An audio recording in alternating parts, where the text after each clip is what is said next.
Hola a todos, bienvenidos a un nuevo vídeo en mi canal de YouTube Antón GF. Soy Antón García Fernández y les hablo como de costumbre desde Jackson, el estado de Tennessee, aquí en los Estados Unidos de América. Y en este vídeo vamos a hablar de cine, pero también vamos a hablar de literatura porque vamos a comentar una de las películas probablemente más famosas del Hollywood de la segunda mitad del siglo XX, como lo es también dentro de la literatura estadounidense, la novela en la que está basada esta película, que también es una de las novelas más reconocidas de la literatura norteamericana en la segunda mitad del siglo XX. Me refiero, en cuanto a la novela, pues a To Kill a Mockingbird o Matar un ruiseñor de la escritora sureña Harper Lee, que es una novela que, como pueden ver ahí, ganó el premio Pulitzer y que se adaptó al cine en el año 1962 en esta película que aquí pueden ver en la edición en DVD, creo que del 50 aniversario, efectivamente, Matar un ruiseñor, To Kill a Mockingbird, uno de los hitos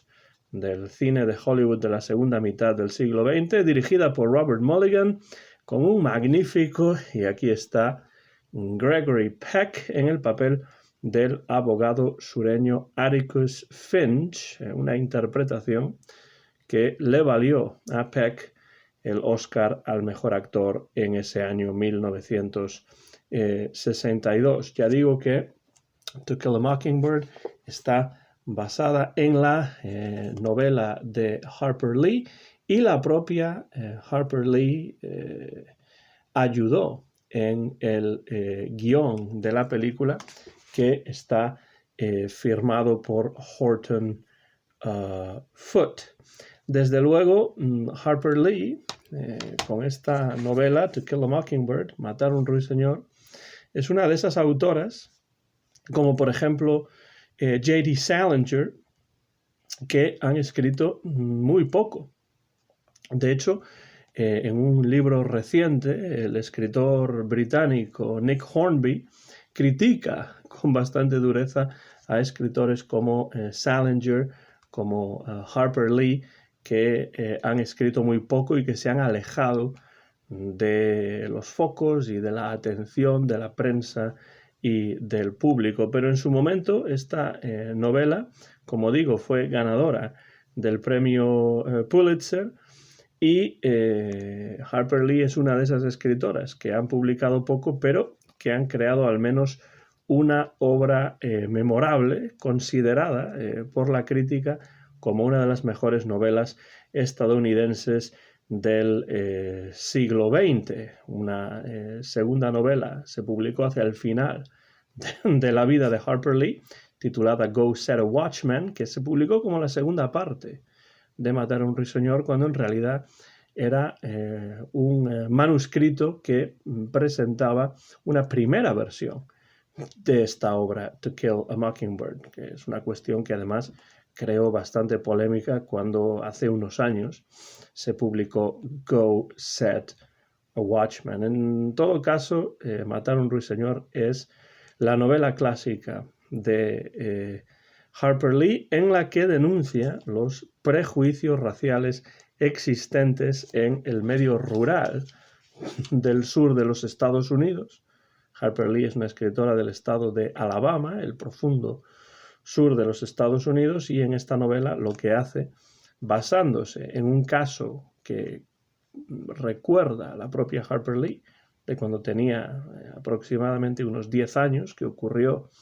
en su pueblo natal en Alabama, lo que hace es denunciar los prejuicios raciales, la segregación existente en el sur, y que en este caso esos prejuicios raciales llevan a la falsa acusación y a la condena de un afroamericano, Tom Roberts, por un crimen que no ha cometido. Esta novela es memorable por muchas razones, y entre ellas por la presencia en la novela del personaje de Atticus Finch, un abogado blanco en su caso, de enorme rectitud y de principios inquebrantables, que va a hacer todo lo posible por demostrar la inocencia de Tom, enfrentándose así a la mayoría de los habitantes del pueblo en el que reside. Es además un personaje que se encuentra en una situación personal bastante difícil, viudo, con 2 hijos, el hijo Jem y la hija Scout, y en gran parte, esto también hay que decirlo, si Atticus es un personaje tan icónico dentro de la literatura estadounidense del siglo XX, esto tiene que ver también no solamente con el libro, sino con la adaptación cinematográfica y en especial con la magnífica interpretación de Gregory Peck en la película. Y hoy no vamos a hablar del libro, sino que vamos a hablar de la película, porque recientemente he tenido la oportunidad de volver a verla. Esta es una película que he visto en varias ocasiones con mi tío, con mis padres, en la ciudad de Vigo, en Galicia, en el noroeste de España. Pero recientemente, hace tan solo unos días, la he vuelto a ver, en este caso, con mi esposa y con mi hija de 9 años, porque aquí en la ciudad en la que vivo, Jackson, Tennessee, se va a montar un grupo de teatro, va a montar una producción teatral de Matar un ruiseñor, y mi hija se ha presentado a las audiciones para uno de los papeles. No sé si lo va a conseguir o no, pero antes de realizar la audición, antes de presentarse a las pruebas, pues quiso ver la película, y esto me dio la oportunidad de compartir con ella una película que a mí siempre me ha interesado y que he visto en más de una ocasión, pero que ahora vuelvo a ver después de muchos años y desde luego con una perspectiva diferente. En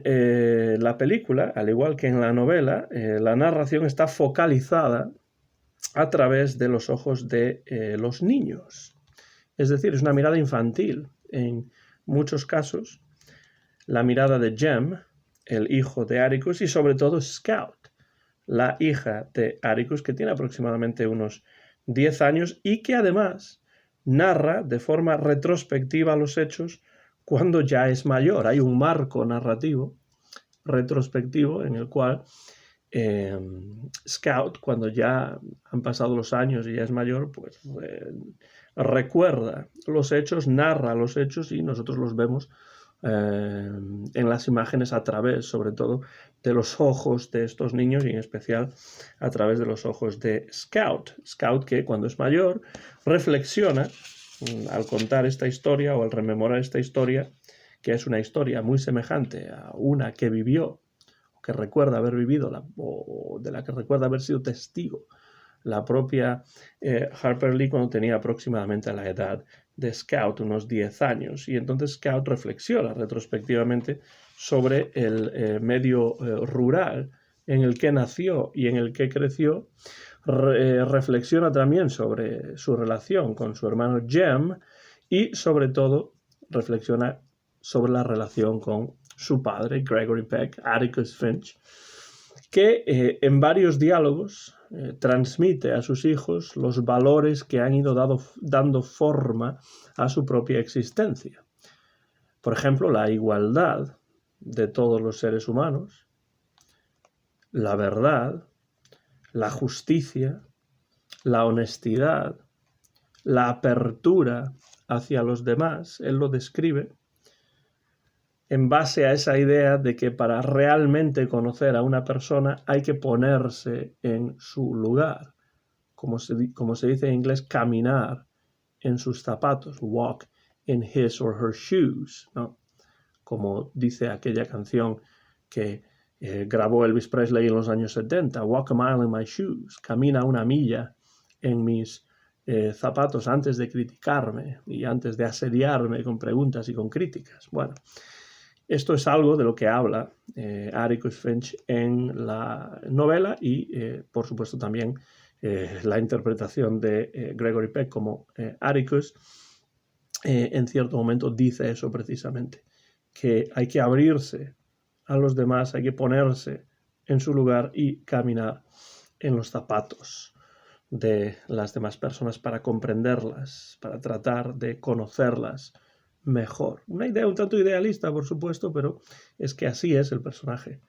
de Atticus, como veremos y como uno se da cuenta al leer la novela y al ver la película. En la película, a través de las imágenes que se nos presentan, vemos las dificultades a las que se enfrenta Atticus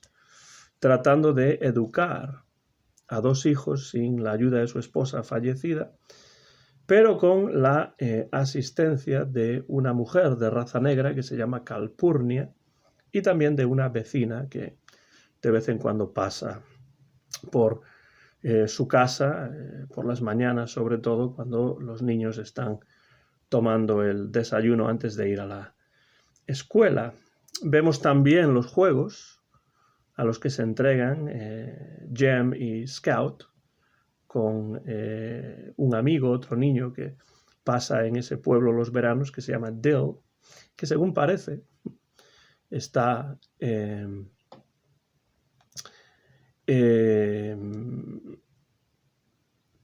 basado en uno de los amigos de Harper Lee, que era el escritor Truman Capote, que, por cierto, Harper Lee en la vida real ayudó a su amigo Truman Capote a hacer la investigación que lo llevaría a escribir uno de sus libros más conocidos y más importantes, que es A Sangre Fría o In Cold Blood, que también se adaptó al cine de una manera muy potente y de una manera muy exitosa. Vemos los juegos a los que se entregan estos niños, Jem y Scout, en esos largos y calurosos veranos sureños, con pocas distracciones y también ciertas travesuras que van haciendo para entretenerse. Y entre estas travesuras se encuentra una fascinación que sienten con la figura de Boo Radley, un hombre que les atrae, pero que a la vez les da miedo, porque es un personaje, una persona de la que saben muy poco, porque casi nunca sale de su casa, pero va a tener importancia en la trama de esta historia. Lo que sin duda vemos en esta película, porque es una de las intenciones de Harper Lee en su denuncia, es el racismo que existe en el pueblo, la segregación. Blancos y negros viven separados. Los blancos poseen un estatus social superior a los afroamericanos, a los que tratan de forma desconsiderada, violenta, utilizando palabras insultantes en relación a ellos. Esas palabras peyorativas que generalmente en inglés se suele uno referir a ellas utilizando solamente la primera letra de dicha palabra, palabras que no se deben pronunciar, pero que por supuesto se pronuncian en la película de una manera agresiva, peyorativa, insultante hacia los personajes de raza negra. Los personajes de raza blanca en muchos casos también se dirigen a los personajes afroamericanos utilizando ese peyorativo boy, chico, ¿no? Que es una manera de tratar, de mirar por encima del hombro a estos personajes, casi infantilizándolos, utilizando esa palabra. Algo que, por cierto, yo he visto y he escuchado en la vida real, en pueblos del sur, todo tengo que decirlo, y no solamente en el sur. En este pueblo, basado en el pueblo de Alabama en el que nació y creció Harper Lee, aunque ya no existe la esclavitud, los afroamericanos siguen, en muchos casos, trabajando en las casas de familias blancas como sirvientes y no ocupan, desde luego, ningún puesto de ninguna importancia en el gobierno o en el sistema judicial de esta comunidad rural. La segregación es total, segregación que por supuesto existía en la época de una manera muy explícita. Atticus, Gregory Peck, en su relación con los demás, y en especial en su relación con sus hijos, se nos presenta como símbolo del racionalismo, de la justicia, de la lucha por la justicia, como una persona educada que además no concuerda con muchas de las ideas prevalentes en el pueblo. Por un lado, es evidente que Atticus no es racista, como sí lo son muchos de los personajes blancos que viven en este pueblo. Sabe disparar, pero no es partidario de las armas, a pesar de que su hijo Jem tiene una cierta fascinación con las armas y le gustaría tener su propia pistola. Esto es algo a lo que se opone totalmente Atticus, que, por otro lado, sabe disparar y lo hace bien. Y utiliza cualquier situación para transmitir todos estos valores a sus hijos. Por ejemplo, ¿por qué deben tratar de comprender a los demás? Ponerse en sus zapatos, como decíamos antes. ¿Por qué deben evitar la violencia de las peleas en la escuela? ¿Por qué no es una buena razón responder con un puñetazo cuando alguien les agrede? Ese tipo de cosas. Pero la fortaleza moral de Atticus se va a ver puesta a prueba cuando lo elijan para defender a Tom Roberts, que es este personaje, este hombre de raza negra acusado falsamente, como se verá en el transcurso de la historia, acusado, este Tom Roberts, de violar a una mujer blanca. Este es un escándalo que ocurre, o que supuestamente ocurre en la ciudad o en el pueblo, porque es acusado Tom de este delito, como se verá, ya digo, falsamente, y en su relación con Tom, con la persona a la que va a defender,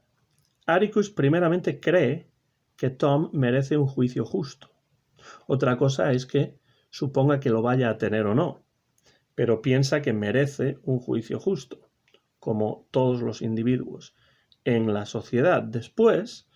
cree en su inocencia al haber hablado con él, al haber pasado un tiempo con él conversando acerca de esta situación y de esta acusación. Cree en su inocencia y hace todo lo posible por defenderlo, dentro del juzgado y fuera del juzgado también, como veremos, poniendo incluso en riesgo su propia vida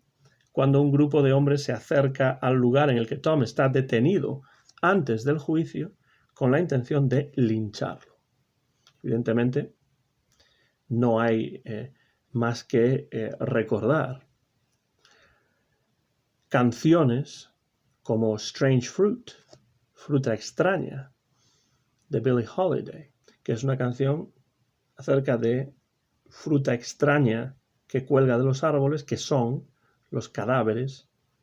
los cuerpos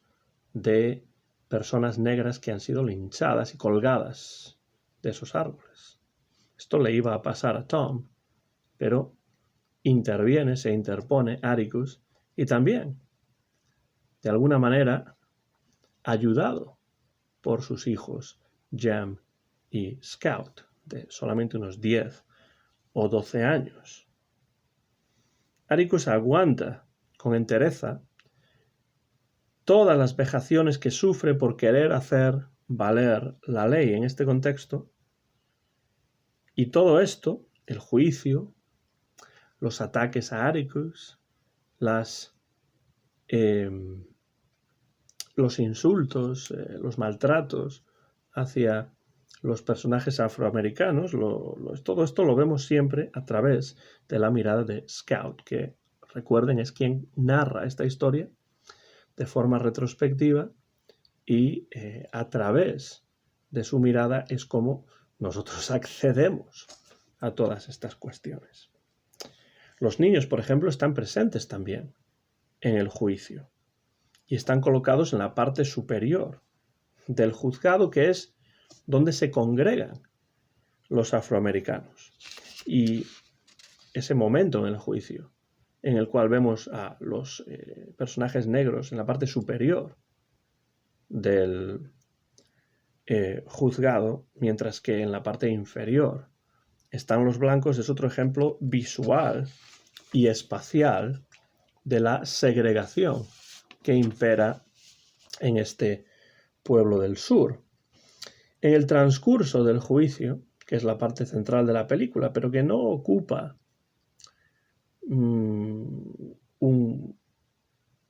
una cantidad de tiempo desmesurada, pero que sí es la parte o una de las partes centrales de esta película, en el transcurso del juicio se revelará que esa violación de la que se acusa a Tom no ha existido realmente, no ha tenido lugar, sino que esta mujer blanca, que se llama Mayella Ewell, es la que ha tratado de seducir a Tom, recibiendo después los malos tratos de su padre, Bob Ewell, por ello, por haber tratado de seducir a un hombre de raza negra.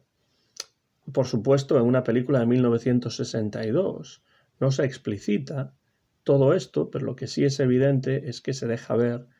que hay maltratos físicos por parte del padre de Mayella a su hija, y probablemente podría ser incluso posible que hubiese una violación o un ataque de tipo sexual, un abuso de tipo sexual por parte de su padre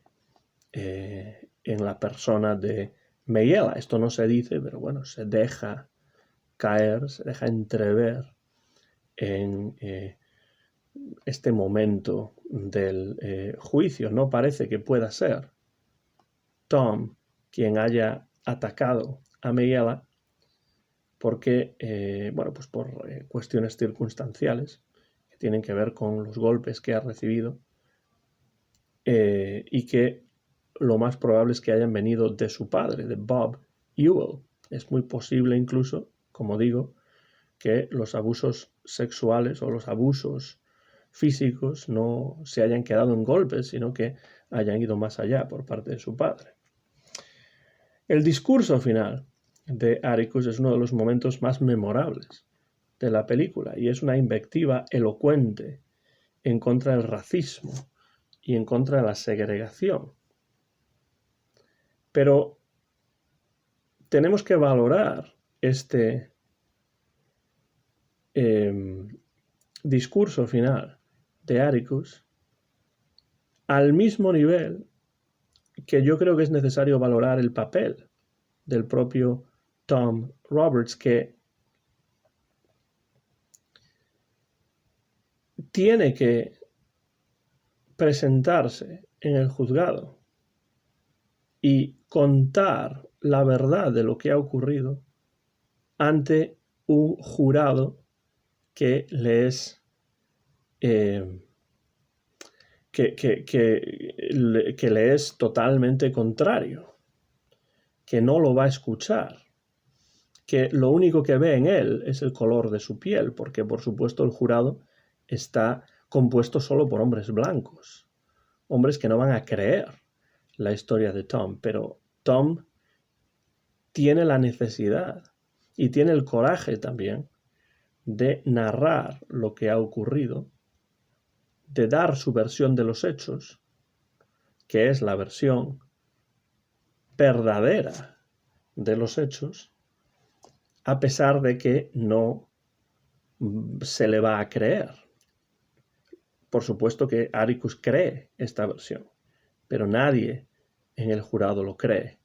Con lo cual, cuando uno ensalza el papel de Atticus, creo que el papel de Tom también es un papel importante, porque es un hombre que no tiene esperanza de que lo crean. Y a pesar de eso se sienta.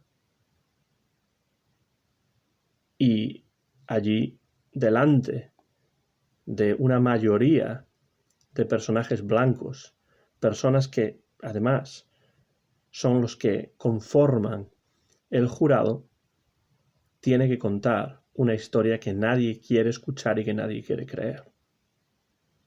El jurado, como digo, compuesto solo por hombres blancos, no hay mujeres, por supuesto que no hay afroamericanos, hace oídos sordos a la historia de Tom y lo declara culpable. Pese al resultado, todos los asistentes afroamericanos se ponen en pie como señal de agradecimiento y respeto a Atticus cuando abandona el juzgado, pero ese mismo respeto, pienso yo, que hay que tenerlo por Tom, que tiene el coraje de contar la historia en un contexto muy desfavorable para él. De hecho, Atticus se enterará posteriormente de que la policía ha matado a Tom cuando camino de la prisión supuestamente intenta escapar y le disparan no para evitar que se escape y simplemente pararlo pero no matarlo, sino que le disparan y acaban con su vida. Y aquí hay un paralelismo muy interesante y muy potente, muy poderoso, con una escena anterior, en la que Atticus se ve obligado ante sus hijos a matar de un disparo desde lejos a un perro rabioso que aparece por el vecindario. El sheriff, cuando le comenta a Atticus que han matado a Tom, cuando trataba de escaparse, cuando lo estaban llevando a la prisión, y parece ser que trata de escaparse supuestamente, el sheriff le dice a Atticus que Tom corría como un hombre loco, like a crazy man. Este paralelismo es importante, esta relación entre estas dos escenas no es casual, sino que aquí lo que se lleva a cabo es una animalización de Tom. Su vida, la vida de un personaje de raza negra, vale tanto como la de un perro rabioso. Se le trata de una manera semejante a la que se trata a un animal. Aquí vemos el horror del racismo, de los prejuicios raciales y de la segregación que acaba de esa manera trágica, innecesaria, tristísima, con la vida de un hombre que es a todas luces inocente de ese crimen del que se le acusa. La película tiene una suerte de coda final. Pasado un tiempo, una noche, cuando Jem y Scout regresan a su casa, después de un desfile de disfraces en la escuela, probablemente alguien los ataca y deja inconsciente a Jem. Vemos todo esto una vez más a través de los ojos de Scout, que está dentro de un disfraz de jamón, que pone ham, por si no quedase claro. Vemos todo esto a través de los ojos de Scout, que está dentro de este disfraz y no puede, por tanto, porque no tiene una visión perfecta, y además esto ocurre por la noche, solamente puede ver por el agujero que tiene para los ojos y para la nariz en el disfraz, y entonces no es capaz de distinguir quién es el agresor. Pero lo que sí queda claro es que alguien ha salvado a Jem y Scout de su agresor, y les salva la vida en realidad. Este agresor acaba siendo Bob Ewell, el padre de Mayella, que quiere vengarse en la persona de los hijos de Atticus, pues del propio Atticus y del trabajo que Atticus ha realizado para defender a este hombre afroamericano acusado falsamente por su hija. Pero alguien salva a Jem y a Scout de su agresor, de Bob Ewell, matándolo, y este no es otro que Boo Radley, sí, interpretado aquí por un muy joven y además totalmente silencioso porque no dice absolutamente nada, Robert Duvall, sí, Robert Duvall, una de sus primeras apariciones en la pantalla. Como Boo evidentemente ha matado a Bob para salvar a los niños y sufre además de ciertos y muy evidentes problemas psicológicos, el sheriff decide que todo ha sido un accidente del propio Bob. Dice que se ha caído sobre su propio cuchillo en lugar de que lo hayan acuchillado para salvar a los niños. Pues el sheriff decide cambiar la historia, cambiar los hechos y decir que es simplemente un accidente, que Bob se ha caído en su propio cuchillo y el sheriff no acusa a Boo Radley de nada y evita así que tenga o que sufra problemas todavía mayores que los que ya tiene. Así pues, al final de la película, algunas de las creencias bastante idealistas de Atticus se han visto cuestionadas. Por un lado, su fe en la justicia se ve cuestionada porque Tom, que es inocente, ha sido hallado culpable simplemente por el color de su piel. Con lo cual, ¿dónde está la justicia? Ese sistema judicial no funciona porque está mediatizado por cuestiones como los prejuicios raciales, el racismo, la segregación, etc. Y por otro lado, su confianza, en principio inquebrantable, en la verdad de los hechos, no solamente se ha cuestionado con la propia sentencia en contra de Tom, que es inocente, sino que además, en este lance final entre Boo y Bob Ewell, el sheriff no va a acusar a Boo por lo ocurrido para evitar consecuencias psicológicas aún más graves para este personaje por una acción realizada en defensa de los niños. Entonces lo que se cambia es la versión de los hechos. No se piensa en la verdad de los hechos, sino en las consecuencias para este personaje. Con lo cual, de nuevo, se ve cuestionada esta creencia, esta confianza de Atticus, del personaje de Gregory Peck, en la verdad de los hechos. En definitiva, Matar a un ruiseñor, To Kill a Mockingbird, es todo un clásico del cine de los años 60. También es un clásico de la literatura estadounidense del siglo XX, una obra muy conocida a lo largo y ancho del mundo, y esta es la era en la que se intensifica en los Estados Unidos la lucha en favor de los derechos civiles. No digo que aparezca, porque esa lucha se había iniciado mucho antes, ya en los años 20, 30, 40, pero se intensifica de manera importante en los años 60, esta lucha en favor de los derechos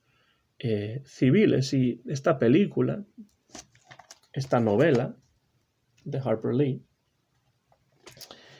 supone una condena total y muy evidente del racismo y de la segregación existente especialmente en muchos lugares del profundo sur de los Estados Unidos. Por otro lado, es una película en la que asistimos al proceso de maduración, pérdida de la inocencia infantil, por así decirlo, de Jem y de Scout, los dos hijos de Atticus Finch, a través de quienes se ven los hechos. Si alguien ha hablado, probablemente la crítica ha hablado de To Kill a Mockingbird como una novela de aprendizaje, una especie de Bildungsroman, podríamos hablar de esta película también desde el punto de vista de Jem y de Scout como una especie de Bildungsfilm, ¿no? Una película de aprendizaje en la que desde luego a través de los ojos de Scout vemos cómo ella y como su hermano asisten a ciertas cuestiones, a ciertos eventos que van a cambiar su visión del mundo, que van a tener un profundo impacto en su relación con el mundo que los rodea. También en esta película y en esta novela podemos ver un cuestionamiento de un sistema judicial imperfecto en el que los prejuicios raciales pesan más que la verdad de los hechos. No importa que Tom sea inocente, el color de su piel ya lo ha condenado, en este caso a muerte, ajusticiado además por las fuerzas policiales. Gregory Peck, que aparece en la portada, en la cubierta de este DVD, esta edición del 50º aniversario de la película,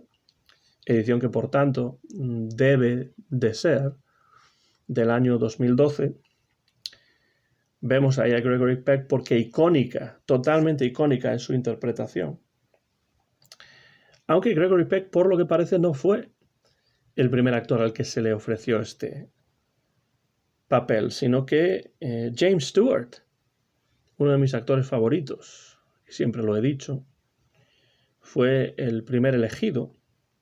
pero rechazó el papel de Atticus Finch por parecerle una temática especialmente controvertida en estos momentos. También en un principio se pensó en Rock Hudson, pero por lo que parece el productor Alan J. Pakula no quiso que se le ofreciese el papel a este actor, a Rock Hudson, porque no le parecía una estrella lo suficientemente rutilante. Sí lo era Gregory Peck, que acabó siendo una elección magnífica, a pesar de que yo creo que un actor como James Stewart también podría haber hecho un buen trabajo, pero Gregory Peck está excelente en este papel. Ganaría un Oscar, pero sobre todo, como ya dije al principio, el personaje de Atticus Finch siempre va a estar ligado a Gregory Peck. Peck se consideró siempre, además, muy afortunado por haber interpretado este papel en la pantalla y llegó a decir que lo aceptó porque la atmósfera de la película le recordaba su propia niñez en el pequeño pueblo de La Joya, en California, donde creció el propio Gregory Peck. En las notas de la edición en DVD de esta película, en las notas que acompañan a esta edición en DVD, la propia Harper Lee escribe lo siguiente sobre Gregory Peck, que yo traduzco del inglés. Dice Harper Lee: cuando me enteré de que Gregory Peck interpretaría a Atticus Finch, estaba encantada, por supuesto. Era un magnífico actor que había hecho grandes películas. ¿Qué más se podría pedir? Entendí su secreto con el paso de los años. Al interpretar a Atticus Finch, se estaba interpretando a sí mismo. Y el tiempo nos ha dicho algo más. Al interpretarse a sí mismo, emocionó al mundo. Desde luego es una película muy emotiva, como lo es la novela también, y es una película, desde luego, que todo aquel que esté interesado en el cine clásico del Hollywood de la segunda mitad del siglo XX tiene que ver, tiene que acercarse a este film. Y la actuación, la interpretación de Gregory Peck realmente ha determinado, ha mediatizado nuestro acercamiento, nuestra recepción del personaje de Atticus Finch. Cuando yo leo esta novela, pues desde luego, leyendo aquí el nombre de Atticus Finch, pienso siempre, y no puede ser de otro modo, en esa imagen. La imagen de Gregory Peck como un abogado sureño vestido con ese traje blanco, con esa corbata, en medio del calor de un verano de Alabama o de cualquiera de los estados del profundo sur. Siempre he tenido una especial querencia por Gregory Peck como actor, y esta película tiene, entre muchas otras, parte de culpa de ello. Se puede explicar, entre otras razones, en base a esta película. To Kill a Mockingbird, o Matar a un ruiseñor, uno de los clásicos, una película dirigida por Robert Mulligan con un guión de Horton Foote, ayudado por la propia Harper Lee. Les animo a que se acerquen a la película, también a la novela, que se ha traducido, por supuesto, al español y a muchas otras lenguas, y bueno, estoy seguro de que muchos de ustedes han visto esta película, han leído la novela, y me gustaría que, si tienen la oportunidad, dejen comentarios por la parte de abajo de este vídeo y me digan qué les parece la película, la adaptación cinematográfica, cómo la comparan con la novela y qué piensan acerca de Harper Lee como escritora, que realmente es una escritora que ha escrito muy poco, pero que ha escrito una novela verdaderamente memorable como es Matar a un ruiseñor, y que se ha adaptado también de forma memorable al cine. Una de estas películas que realmente no deberían